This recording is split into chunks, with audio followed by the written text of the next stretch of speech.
I think this is something which Sumantra touched upon, and I thought it is important for us what we are looking at. See, today what we have is just 5% market share in India for the connected vehicle that is happening globally. But when we look at that 5% market share that we do have, what is really projected is by 2030, we'll be top 5 in top 5. But what is there in today in India, what we have, which everyone has iterated, EV is driving or accelerating our connected vehicle pattern. And we discussed, or rather many people really talked about it, is why EV is becoming easier to really move upon on connectivity forum. Just to touch upon, when we're talking about connectivity, I looked into a perspective of 4 generation of connectivity. See, what we have, as Sir said, we had a connectivity way back, where we had generation 1 connectivity, where we had connected via mobile devices or GPS connectivities. Generation 2, which we are seeing it very commonly today, is connected with the backend with a lot of infotainment system, OBD ports, data connectivity going back and forth. That is where we are in. What about the next generation we are talking about, which is V2X connectivity, smart infrastructure system, communication to other ecosystems, and then going to AV part of it. So major of the things what I will be discussing, the transition between generation to generation 3, how it is going to handle, and what are the challenges and opportunities that we look into perspective of this. Now, when we are talking about the connectivity solutions, what are real market drivers that we do have? It's basically a demand for the enhanced driving experience for the people, growing need of the safety and security that we are talking about, and the third and most important part is the digitization that we all experiencing across the city. So digitization and IoT, where the data has become very easy to get upon. See, those were the days where we were really struggling to get any data, physical data, to get connected and taking in the further action onto it. Now, the data is something which is made available, and then we can create data to knowledge, data to inferences, data to take the intelligent decisions and build a knowledge across the ecosystem of the mobility. And the use cases on this really become on multiple parts, where we are talking about enhancing efficiencies, enhancing safety, security, navigation, maintenance, infotainment, and so on and so forth. And the bottom part it really talks about is many of the Indians are ready to accept these technologies. They are really very keen. So the survey says that more than 80% people look at a connectivity which will change their lives, look into changing the experience that they are really going through. And that's where the entire part, the acceptability of the technology is before it really is arriving there. So why it is happening in the connected world today? So if you are looking at a personalized vehicles, we are really very, very high in the conventional, forget about the automotive, it's connectivity and internet consumptions. The data, we also recently must have seen the data rates that we do have are extremely low as compared to the international data rates. And people are very keen to use the data, connect with the world and get the benefits out of it. There's a huge surge in the connected platform using mobile, laptops, tablets, and get connected to the world. We have increase in the commuted times, particularly in the cities where we have to really travel long distances. And we are very keen in having the user convenience features. When we are ready to look into how I do really experience, it has become a more experiential platform as the vehicle's part. Now, what really it means to us? It is, when we are talking about connectivity, what it is enabling safe and enhanced driving experience as a user there. So enhancing safety, I think we just talked about ADAS and V2X perspective. Second, of course, the boosting the efficiency for normal users. I think Sir has covered for the truck user, the boosting efficiency part of it. The same thing we can really extrapolate to multiple parts, where our conventional part also, beyond efficiency, we would like to look into the navigation system to help us go faster, go earlier, reach earlier, so that our experience on the road becomes much better as compared to the other part. Improving the user experience that we talk about, AI-powered car assistance that we are getting, personalized infotainment, over-the-air updates. I was talking to someone and said, ki, I got this vehicle because it has over-the-air update. So what does it mean with the over-the-air update? What we're talking about is, as you have seen the even two-wheeler industry, which is very embracing the over-the-air updates, where a lot of startups are in the domain. If you look at the players here beyond who are supporting this, they are not a conventional player. They are different players than the typical OE players or a typical or a conventional tier 1 suppliers of automotive till date we have been looking into. And when we are looking into accelerating the developments and deployments in the industry, we are also ready to look into further going, introducing it to the market, going back and saying that the data has come from the vehicle in the field, take the data back, improve my systems, deploy it and go further. Actually, it is the base of SDV that we are talking about. It's a base of DevOps that we are talking about. The shift from V to infinity that we are talking about. We have been conventionally looking at a V cycle of a development where it was coming in and going out as output. Now it's no more so. It's the data from the field coming back to the development cycles, changing and modifying, and then again going into the development cycle. So that's the shift that we talk about from V to infinity, and that is enabled by this connectivity by itself. So OTA by it means has that meaning. And as well as say it is a new service models altogether. Connectivity is going to enable us entirely a service-based or subscription models for different things. It can be insurance with respect to vehicle features, it could be data-driven services, it could be intelligent fleet management associated, or in the ADAS features when I want to go on the highways, we want to enable few features and not enable few features when we are driving different ways. I think most of the things have been covered here, but I thought in a single slide we can look into what can be the use cases for the connected vehicles by itself when it comes to ICE or the EV's platform for it.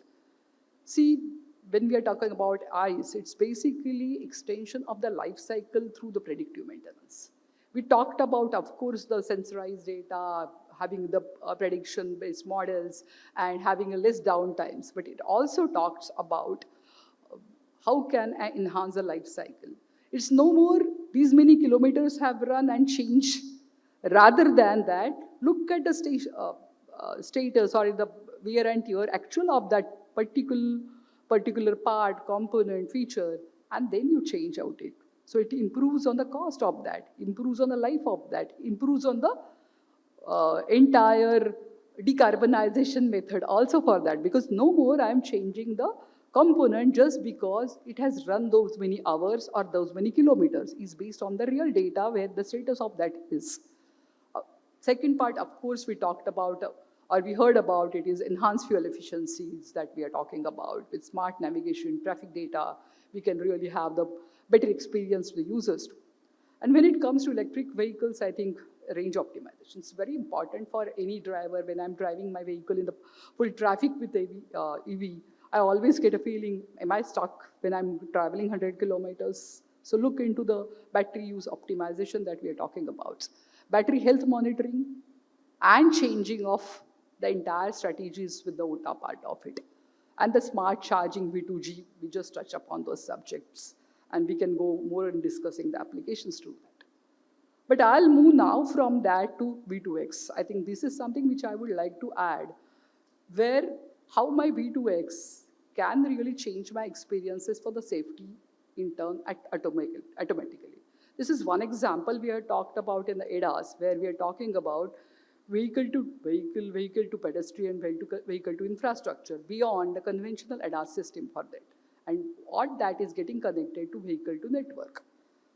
I'll go more in detail about now when I'm doing this vehicle to vehicle or vehicle to X, what becomes important is the network or ecosystem, which we talked about. It's 5G or 6G, which is coming up the part. So why 5G, why not 4G? With this kind of applications that we all know is low latency, availability, reliability, and increased throughput that we are talking about with the 5G networks and beyond. Then what really it can give us as a 5G for the on-vehicle applications or use cases that we looked into. So 5G on V2V, V2I, V2N, and V2P. which I always strongly look into, is what are the safety related use cases when government is trying to look into a 5G use cases for the users. Can safety be more advanced with this kind of applications that we are talking about? Can we derive some India-specific use cases when we talked about 5G part of it? Can something really will help us to create more safer environment part of it? And that's what we are looking into the applications and demo cases, creating pilots to have more demonstrative use case of 5G. And few of them have been looked at into the part. You know, it's for India, it is very difficult to identify. We talked about pedestrian safety as such. And our pedestrian, when we name it with the safety perspective of it, we always call it as a VRU, vulnerable road user. And that vulnerable road user can be a pedestrian, can be a biker, can be a handcart owner, or anything that we can look into that perspective of it. But what it could commonly might be having is a phone probably, right? This is a country where everybody is trying to have and spend more and more things on the mobile connectivity and phones. And if you have that 5G network to it, without even having a sensor onto it with the V2X and V2P connectivity, can I get better safety of the VRUs? This is something which will be really interesting. With the infrastructure, of course, that intelligent traffic management system, something very good for the ambulance or emergency vehicles to trap on without having a separate lane. Can we really intelligently do it? Can we really look into intelligent traffic, looking at the perspective of cloud servers and connectivity, safety alerts with P2P, and so on and so forth?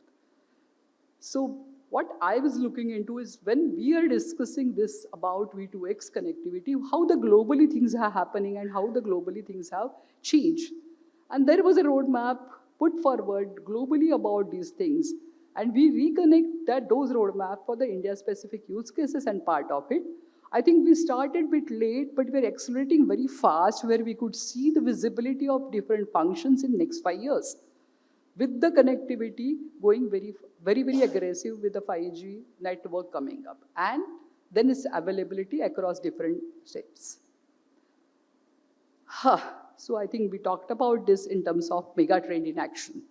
So this picture shows how a mega trend, or the way so said, it is how it is getting connected to V2V, V2I, V2P, part of it, which will give a domestic automotive industry a connected technology to part of the entire ecosystem and creating a differentiator or the experience for the entire part.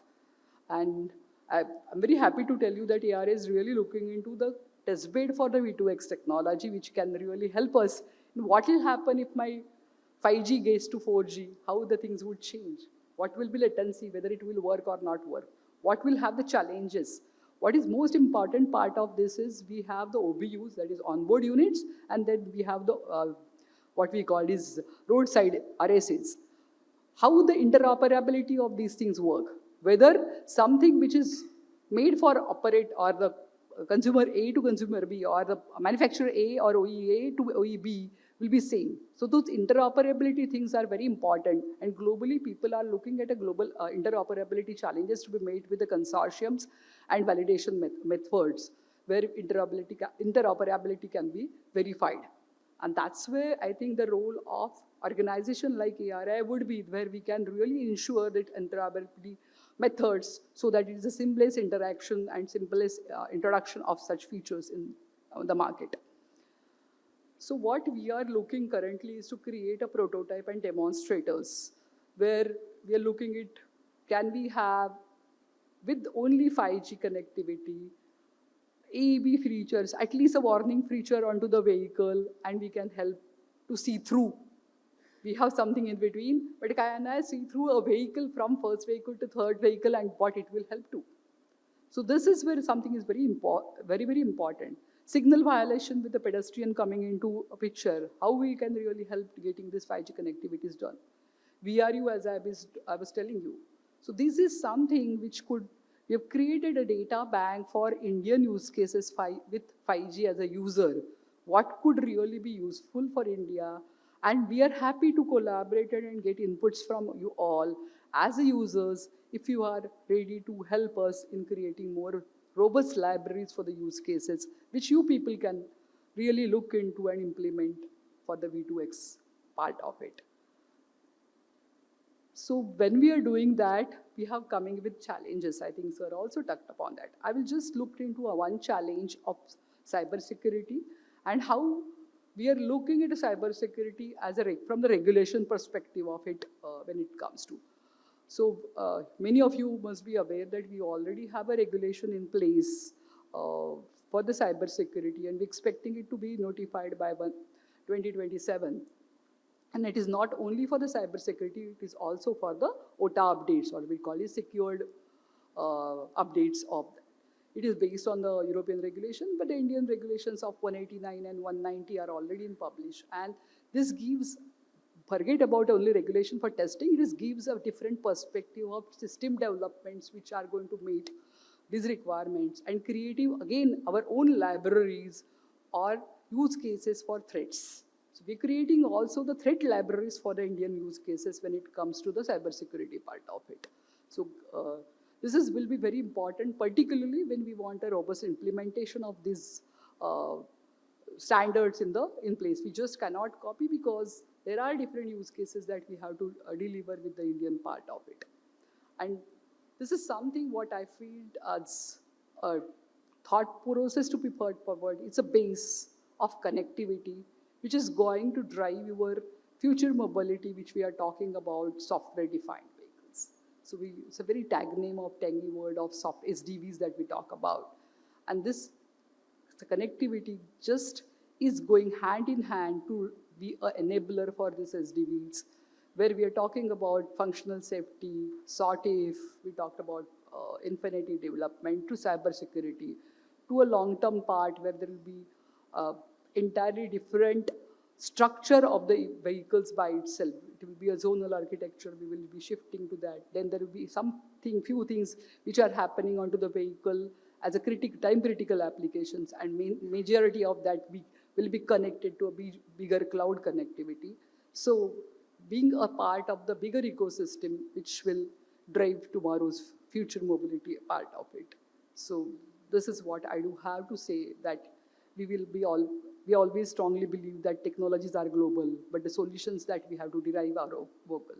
And ARI will always support in innovation, design, validation for any new emerging technologies, take it BB2X, and we believe that together we can. Thank you so much.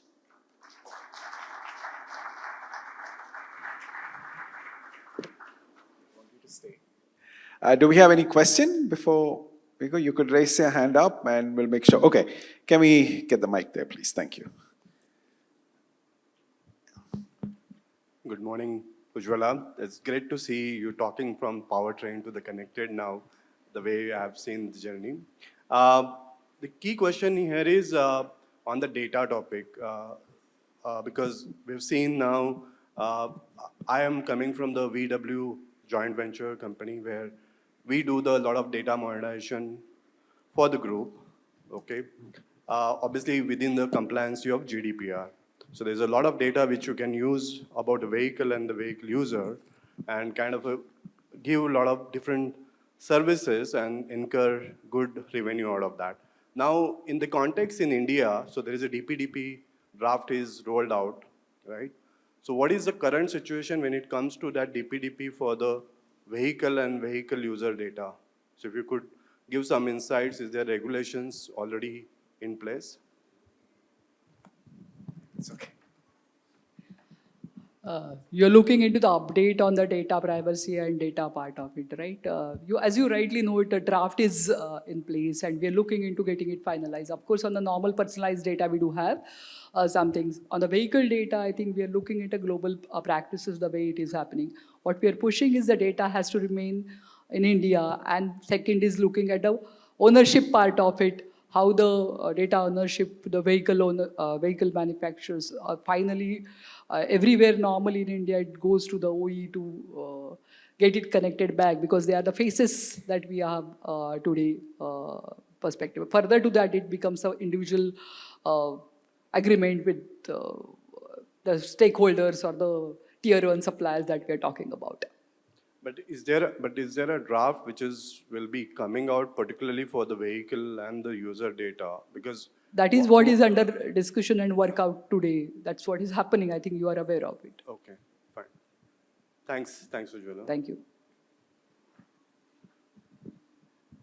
Okay. Can we get the mic here, please? Good morning, Ujjwala. Very nice and very insightful presentation.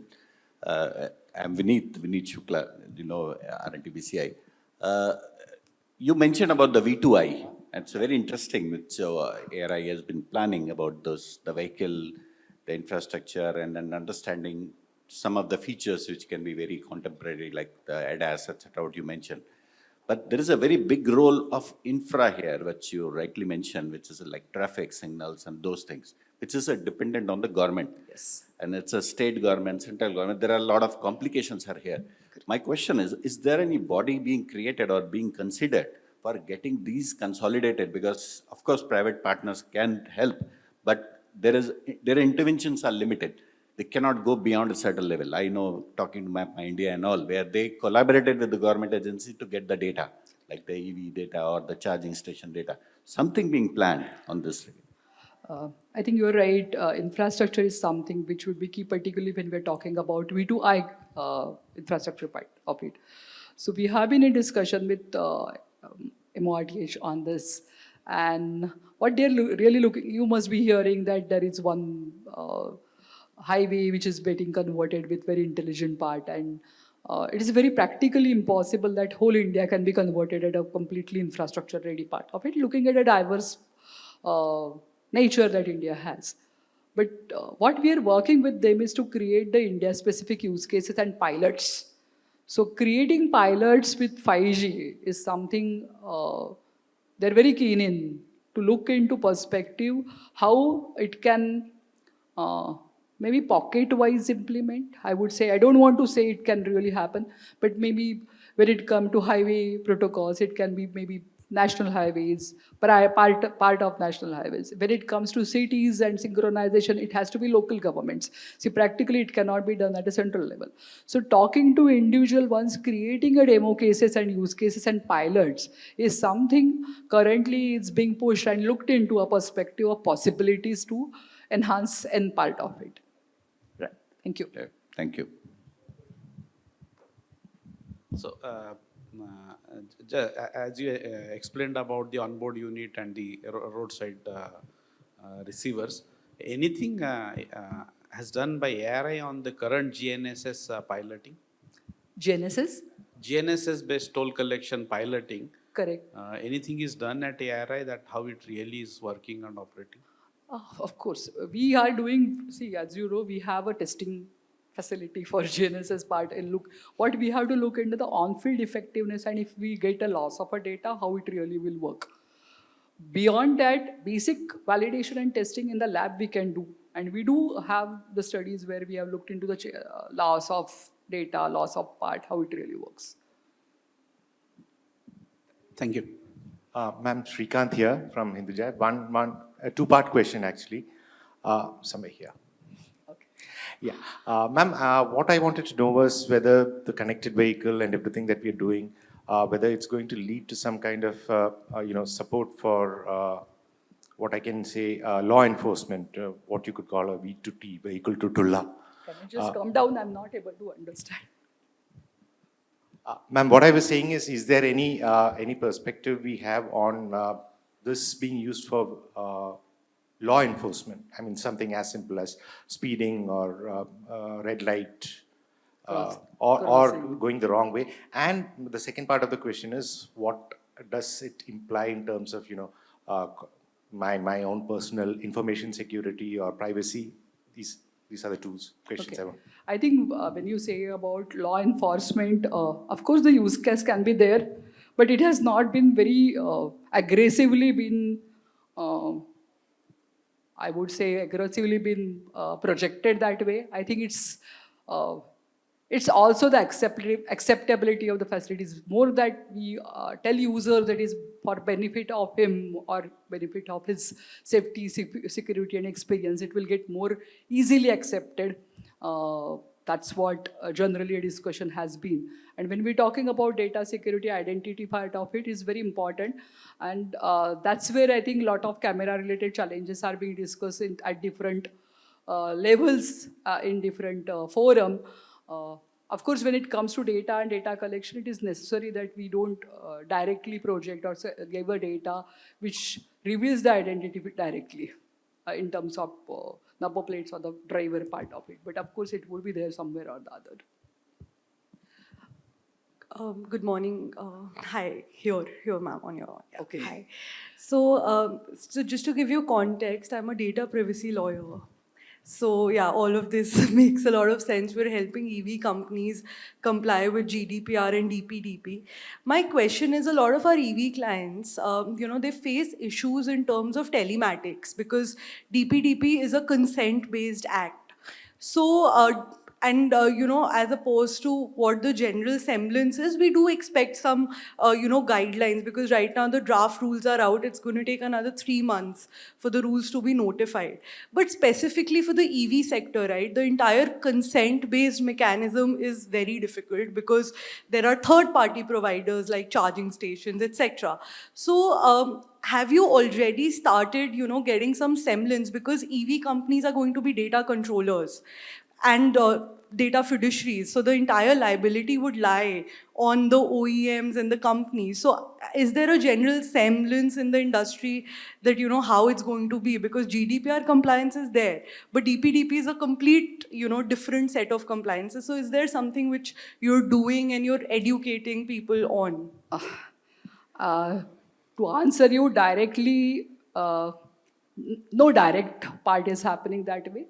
But however, when it comes to electric vehicles, the major focus has been on batteries, and we are looking at a concept of battery Aadhaar, which would be looking into the perspective and with a more common agreement. Globally people are talking about battery passport or product passport concepts. Here we are talking more with the thought process of Aadhaar, where we can have a connectivity of our data wherever at different levels, and different levels of access definitions could be given, so that the right data is made available to right people for different requirements. All right. That's the only thing I can tell you right now. All right. Thank you. Thank you.